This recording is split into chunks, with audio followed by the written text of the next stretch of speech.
The officer smirked, his polished badge glinting under the midday sun. With a flick of his wrist, he shoved Chuck Norris off his bike. "You think the rules don't apply to you?" he sneered, his voice dripping with authority and arrogance. He expected the man in front of him to stumble, to falter, to beg for an apology. But what happened next shattered every expectation. Chuck Norris hit the pavement, but he didn't stumble. He didn't groan. He simply stood up, dusted off his jacket, and gave a faint, knowing smile. A smile that froze the officer mid-step, the kind of smile that carried decades of calm, strength, and experience, an unspoken warning that the man standing there was no ordinary citizen. The street seemed to fall silent. Cars rolled slowly by, and pedestrians stopped in their tracks. People had witnessed arrogance before, but this was something else. They could feel the tension, the invisible weight of a confrontation that was about to teach a lesson far beyond a routine traffic stop. The officer straightened his posture, trying to regain control. His heart raced slightly, though he would never admit it. He had been in the force for years, seen countless defiant individuals, but nothing had ever prepared him for this calm, unwavering presence. Chuck Norris wasn't reacting with anger, fear, or even frustration. He was quiet, patient, like a storm waiting to reveal its power. Nearby, a street vendor paused mid-sale, holding a basket of fruit. A jogger slowed down, looking back with curiosity and unease.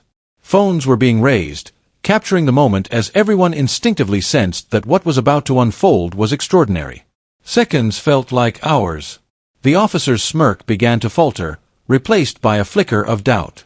He had thought this was a simple exercise in authority, a chance to remind someone that the law was the law. Instead, he realized he had underestimated the wrong person. He had just made a mistake that would be remembered long after this day ended. Chuck Norris picked up his bike with effortless calm, his eyes locking on the officer. There was no threat in his gaze, only a quiet promise. Respect is never optional, and arrogance can be the most dangerous thing a person carries. What happened next changed the officer forever. And everyone on that street would talk about it for years to come. It was a sunny Tuesday afternoon, the kind where the city seemed to hum with life. Downtown streets were alive with the rhythm of daily routines, cars rolling steadily, pedestrians crossing at corners, and the occasional honk punctuating the soundscape. But on one particular street, attention was about to disrupt the mundane rhythm in a way no one could have predicted. Officer Daniels strutted along the sidewalk, every step exaggerated, every movement calculated to show dominance.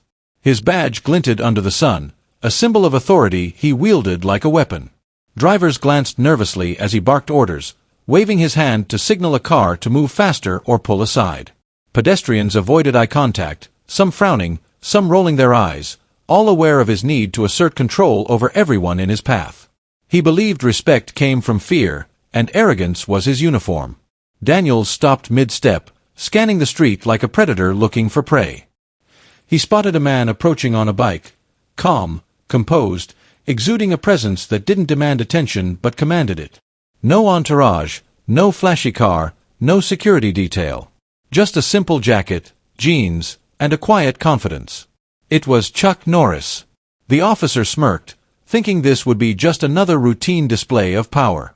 But as Chuck rode closer, Daniels felt a flicker of something unfamiliar. An instinctive respect mingled with caution, though he didn't fully understand why. He stepped forward, deliberately blocking the bike's path. "Sir, do you even know the speed limit?" Daniels barked, his voice sharper than intended. He expected a flinch, a stammer, anything that would affirm his control. Chuck adjusted his grip on the bike handlebars, his movements calm, deliberate, almost meditative. "I'm just passing through," he said, his voice steady, measured, carrying the weight of quiet authority. Daniels scoffed, leaning closer as if proximity could intimidate him into submission. "Passing through. Let's see how passing works," he said, pushing the limits of arrogance. He had no idea that in a few seconds, his entire worldview was about to be challenged. The crowd had begun to notice. Pedestrians slowed, their curiosity piqued. Some pulled out phones, instinctively capturing the confrontation as if they already knew this was no ordinary street encounter. The sun reflected off car windows, glinting on the officer's badge and adding a surreal quality to the scene, as if the world itself was pausing to witness what was about to unfold. The air seemed heavier, charged with anticipation. Chuck's bike rolled forward slightly, but he never rushed, never panicked. His calm presence created a stark contrast to Daniel's overblown sense of self-importance. It was a lesson in patience and poise, one that the officer was about to learn the hardest way. Before we continue, I want to hear from you. Drop a comment below. Globe showing Americas. Where are you watching from? And don't forget to hit like if you respect calm, humble people who never react to arrogance. Thumbs up. Because this isn't just a story about a street stop. It's about how true power is often silent, how arrogance can blind even those who think they are in control, and how one quiet man on a bike was about to teach a lesson that no one on this street would ever forget. The officer, Officer Daniels, pushed Chuck off his bike with a forceful shove, expecting immediate compliance. He expected fear, submission, perhaps even a muttered apology. He expected the man in front of him to stumble, to falter under the weight of authority. What he did not expect was silence. Calm, unshakable, the kind of calm that makes even the most confident ego hesitate. Chuck Norris hit the ground but did not stagger. He didn't grunt or flinch. He didn't even seem fazed by the shove. Instead, he slowly stood, brushing off his jacket with a deliberate, almost meditative grace. His eyes locked onto Daniels, not with anger or retaliation, but with a quiet authority that seemed to fill the entire street. Then, faintly, almost as if teaching a subtle lesson, he spoke. Sometimes, authority is confused with strength, Chuck said. Daniels froze, the words cutting through him like a knife sharper than any sword. He laughed, trying to mask the flicker of doubt creeping into his mind. "You think you can lecture me?" he barked, puffing out his chest. "I enforce the law. I am the law on this street." Chuck's calm gaze never wavered. He adjusted the strap of his bag over his shoulder and said simply, "Sometimes, the law doesn't enforce respect. Respect enforces the law." His words hung in the air, not as a threat, but as an undeniable truth. The street had gone quiet. Pedestrians had stopped in their tracks. People on benches craned their necks. Phones were raised instinctively, capturing the moment as if they could sense its gravity. The tension in the air was thick, almost palpable, a mix of disbelief, anticipation, and awe. Every eye on the street watched the scene unfold, waiting to see who would break first. Daniel's smirk faltered. His chest tightened, a subtle shift in his posture revealing the first signs of uncertainty. He had expected submission, a quick resolution, a momentary display of power. But instead, he found himself face to face with a force he couldn't control, a man who didn't need to yell, who didn't need threats, who simply existed with an authority that dwarfed his own. "Do you think you can push people around just because you wear a badge?" Chuck continued, his voice calm yet commanding. "You confuse compliance with respect. You confuse fear with admiration. And that's the mistake most people make when they think power is about force." Daniel's fists clenched, the veins in his neck throbbing. His mind raced. He wanted to assert control, to regain dominance, to remind everyone that he was the officer here, that he was the one in charge. But with every word, every measured movement, Chuck erased that illusion. He didn't yell. He didn't demand attention. He didn't fight back. And yet, every action spoke louder than any siren, louder than any badge, louder than any authority Daniels thought he commanded. Onlookers whispered among themselves. "Is that?" one muttered. "It can't be," another said, eyes wide, phones recording. The street had become a theater, the audience entranced by a performance they hadn't expected. Every pedestrian, every driver, every passerby seemed to sense that something extraordinary was happening. An encounter that transcended a simple traffic dispute and became a lesson in humility, power, and respect. Daniels took a step back, instinctively, as if creating distance might restore his confidence. But Chuck didn't advance. He didn't need to. His presence alone reshaped the balance of the street. The officer's bravado, which had been so loud, so visible, now seemed hollow, almost ridiculous in the face of someone who didn't need to prove anything. Chuck picked up his bike, adjusting it as if nothing had happened. His gaze softened, not in mercy, but in quiet inevitability. "Learn this," he said quietly, loud enough for Daniels and everyone on the street to hear. "Respect is not demanded. It's earned. And arrogance always teaches a lesson, whether you want to learn it or not." The air was heavy with silence, The kind of silence that follows a truth too large to ignore. Phones were still recording. Bystanders whispered, unsure whether to step forward or simply watch. And in that moment, Daniels realized that the encounter had already changed him, even if he refused to admit it. This wasn't about authority anymore. This was about a quiet, undeniable power that couldn't be challenged with force. Chuck Norris didn't need to fight to win, he only needed to exist. Chuck Norris calmly remounted his bike, moving with a grace that made every motion look effortless, as if the shove earlier had never happened. He adjusted his seat, checked the handlebars, and gave Officer Daniels a look that froze the arrogant cop mid-step. It wasn't anger. It wasn't vengeance. It was a quiet, piercing presence that seemed to weigh down the entire street. A presence that said, without words, "I see you. And you have just miscalculated." Daniels' jaw tightened. He tried to maintain his posture, to puff out his chest, to regain the illusion of authority, but something had shifted. His confidence, once so loud and commanding, wavered like a candle flickering in the wind. For the first time that day, he questioned himself. The push, the shove, the display of power, none of it mattered. He had underestimated the calm storm standing before him. A nearby street vendor, selling fresh fruit from a colorful cart, leaned closer to a friend and whispered, "Is that?" His words trailed off. People nearby stopped what they were doing. Runners paused mid-stride, pedestrians stopped mid-step, and drivers slowed to a crawl. Phones came out of pockets. The murmurs spread quickly, a wave of disbelief washing over everyone on the street. Daniels felt the weight of their gaze. Eyes that had once respected his badge now scrutinized him with quiet judgment. Some recorded the scene, others simply watched, mouths slightly agape, sensing that something extraordinary was unfolding. The officer's authority, which had seemed untouchable, now felt fragile. Every whispered question, every sideways glance, reminded him that respect cannot be demanded. Chuck's calm, measured breathing contrasted sharply with the rapid, uneven breaths of Daniels. He didn't speak. He didn't raise his voice. Every movement, every blink, every subtle adjustment of his bike communicated more than any lecture or threat could. The street seemed to hold its breath, waiting to see what would happen next. "Sir," a young boy near the curb whispered to his mother, That's Chuck Norris, isn't it?" His words, though quiet, traveled like wildfire. Other onlookers began to murmur, sharing pieces of information they could barely believe. The legend wasn't just a story anymore, it was real, standing in front of them, calm, controlled, and unshakable.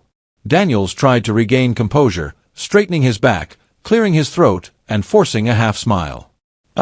Just follow the rules, sir," he muttered, his words sounding hollow, even to his own ears.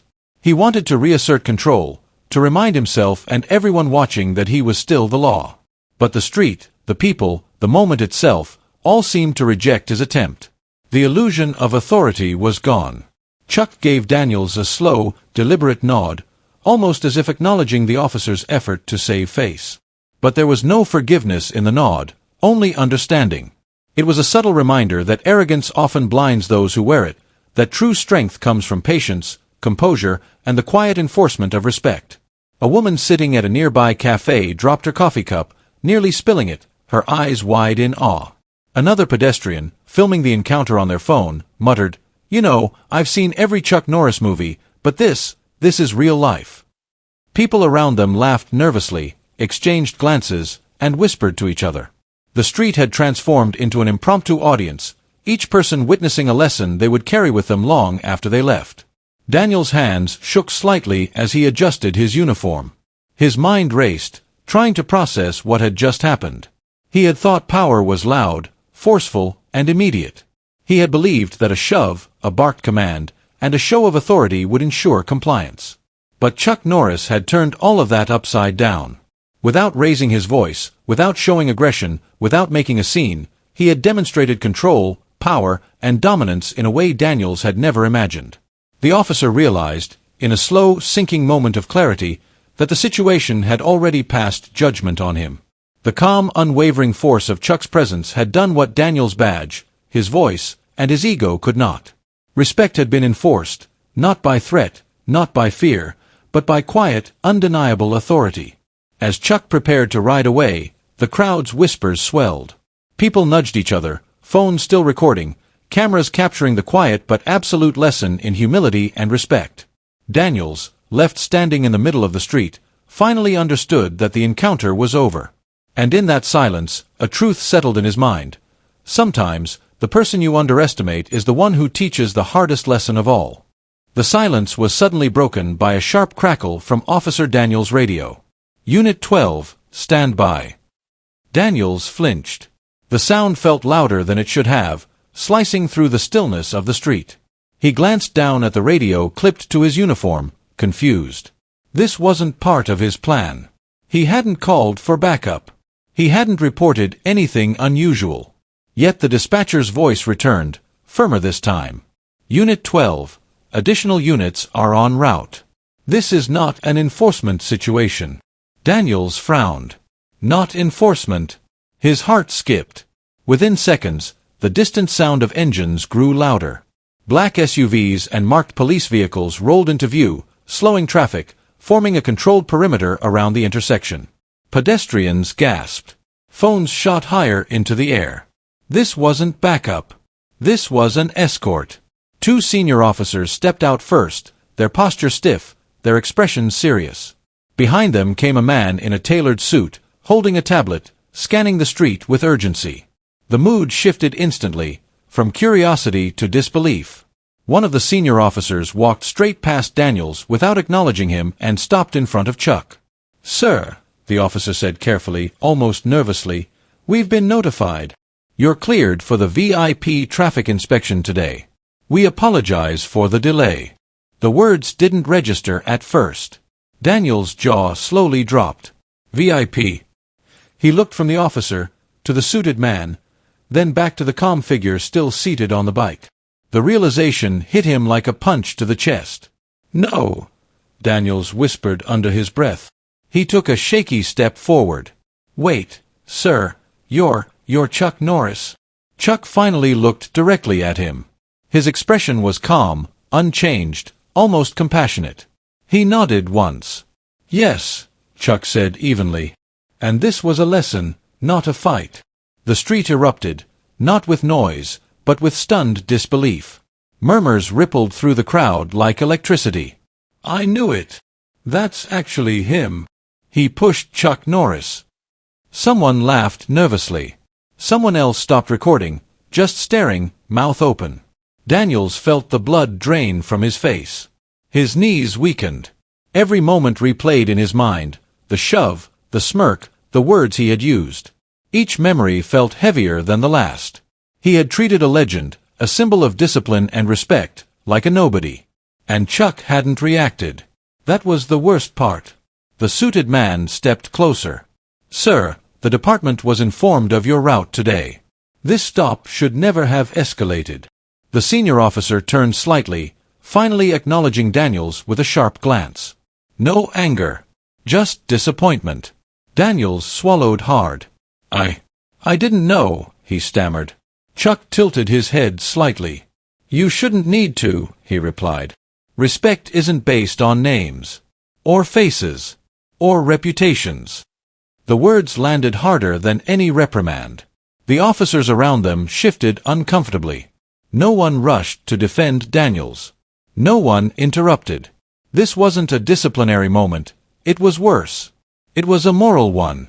Chuck swung one leg fully over the bike, steadying himself. "If you only treat people well when you recognize them," he continued calmly, "then you're not enforcing the law. You're enforcing your ego." Daniel's hands trembled. He wanted to apologize. He wanted to say something, anything, to undo what had already been burned into the memories of everyone watching. But no words came. The senior officer cleared his throat. "Sir, we'll ensure this is handled internally."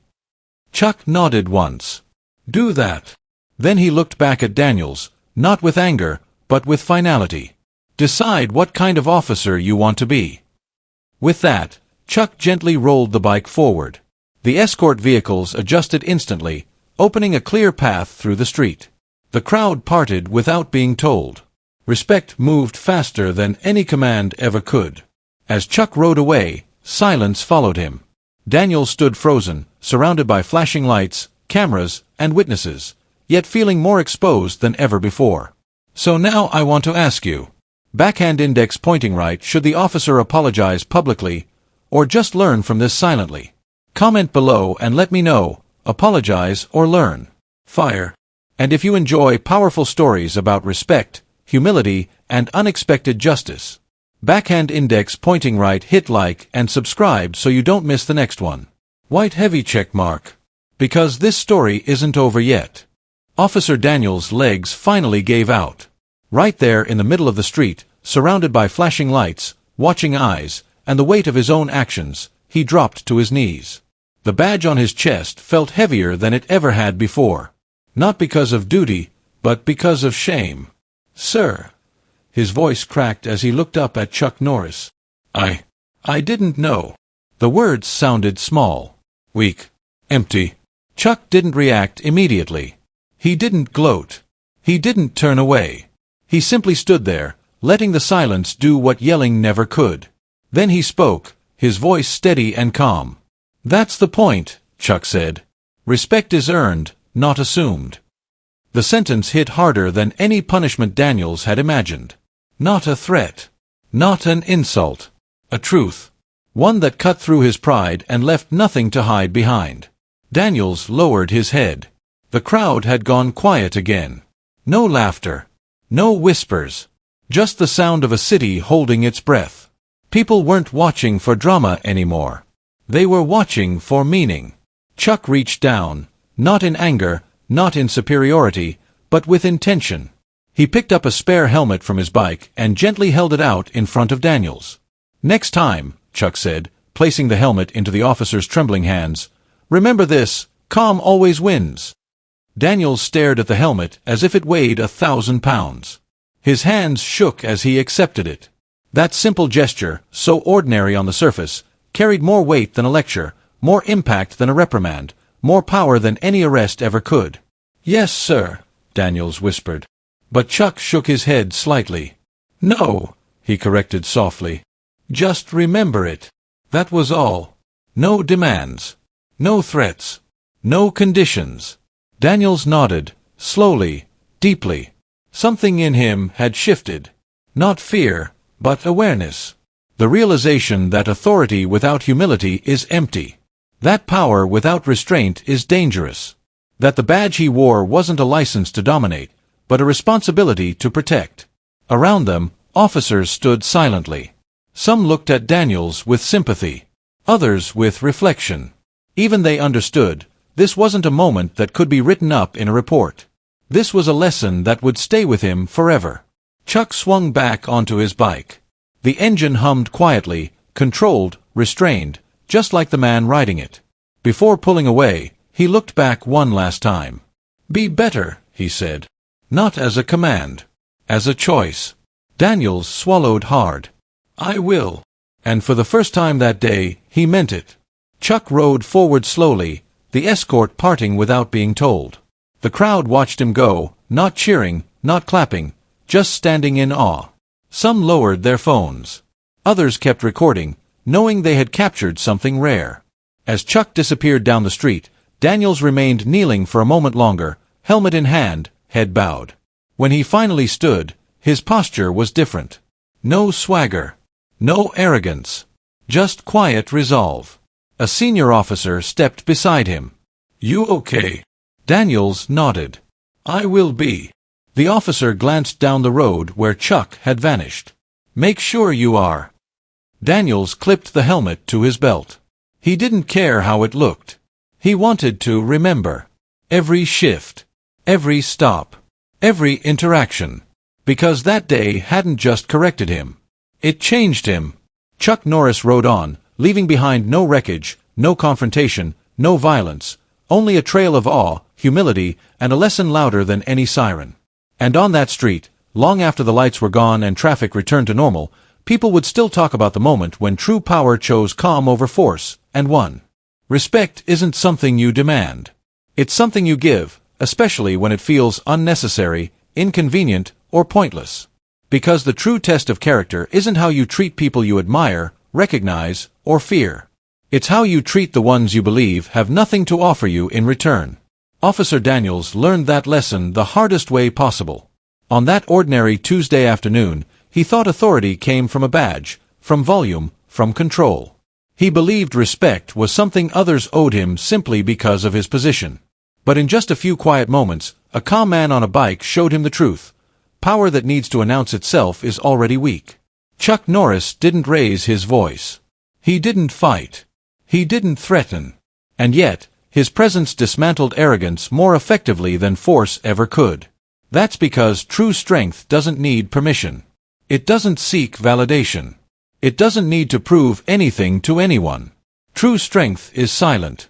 And true respect is quiet, but unforgettable. Everyone on that street witnessed something rare. Not a confrontation, but a transformation. Not humiliation, but humility. Not dominance, but discipline. A lesson delivered without violence, without spectacle, just clarity. And that lesson applies far beyond this story. Because somewhere, right now, someone is being underestimated. Someone is being dismissed because of how they dress, how they speak, where they come from, or how little power they appear to have. And someday, maybe tomorrow, maybe years from now, that same person might be the one holding the door you need opened. The one deciding your future. Or the one teaching you a lesson you'll never forget.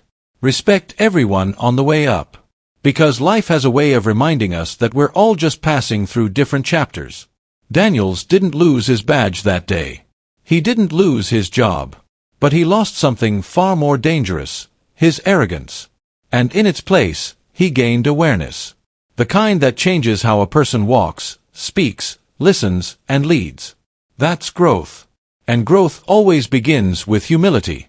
So if this story resonated with you, if you believe that calm is stronger than chaos, that humility outlasts ego, and that respect should never depend on status, then I want you to do one simple thing. Backhand index pointing down, type respect in the comments if you believe humility is real power. Folded hands. And if you enjoy stories that remind us what real strength looks like in a loud world. Backhand index pointing right, like, share, and subscribe so you don't miss the next one.